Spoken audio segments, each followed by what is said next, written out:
ฝากเบิ่งป่าลูกชายอย่างนี้ป่างามบ่เนาะป่าอืมปลาครับปลาท่องเนาะความงามความใหญ่ปลาลูกชายเดียง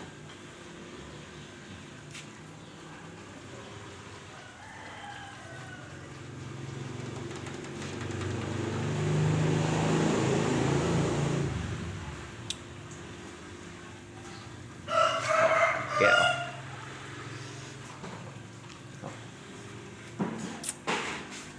ปลา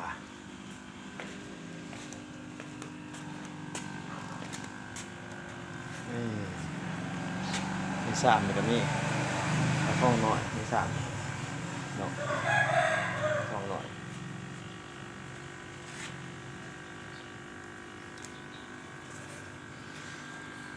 เอาสำนีก่อนเด้อบ๊ายบาย